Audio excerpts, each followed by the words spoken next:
there's a couple of points that tie together there, I think. And the first is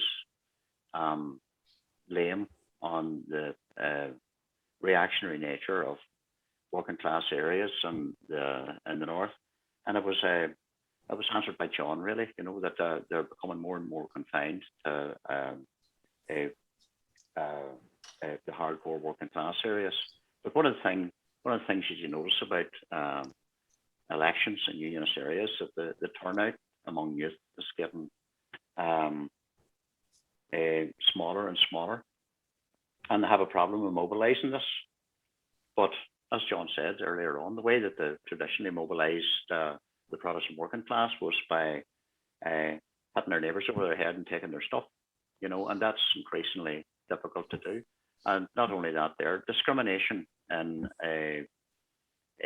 employment was highly structural. Employment was centred around Belfast or around North County Down or County Antrim, especially in engineering. And in the 5 years before the COVID crisis, that was completely decimated. Wright Brothers, Gallagher Cigarettes, Michelin Tires, Bombardier, huge engineering firm after huge engineering firm, basically shut its doors, and the shipyard is, well, more or less gone, apart from small core workers. And that itself undermined unionism's ability to distribute the crumbs to the Protestant working class. And it does objectively tend to undermine their ability then to play their sectarian card to their own base. The other thing that, well, Anne commented on it, and it was Orla's point about the call for a revolutionary party and programme. Yeah, I agree. It won't be picked out of the air. It'll be constructed through struggle. And the method for constructing such a programme as that has to be with united front, with single issue campaigns and issues that time after time after time come up against the lack of self-determination in Southern society or Northern society. Every demand that was listed, the demand for unity, the demand for control over women's healthcare, all confront big players.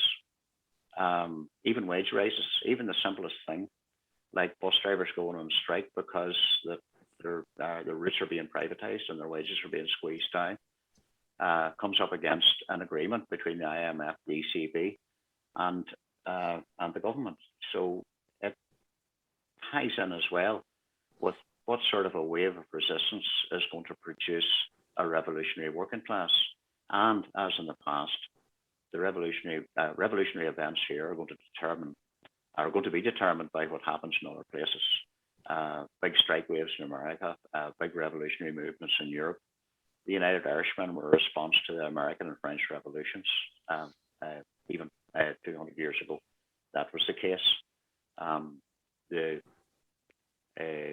The uprising in the nationalist uprising, which didn't take off in this country by the Young Irelanders, was in mimicry of the rest of the nationalist uprisings that took place right across Europe.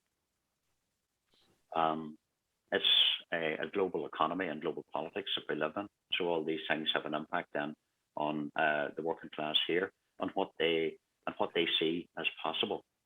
And the problem with living with 20, 30 or 40 years of defeat is that workers take a look at the tasks that are in front of them and deem them impossible.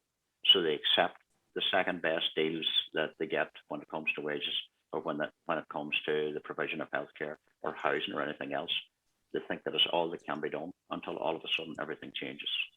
So I do think that the call for a programme and for a revolutionary party is something that will not be plucked out of thin air, but it is necessary to arrive at that point through struggle.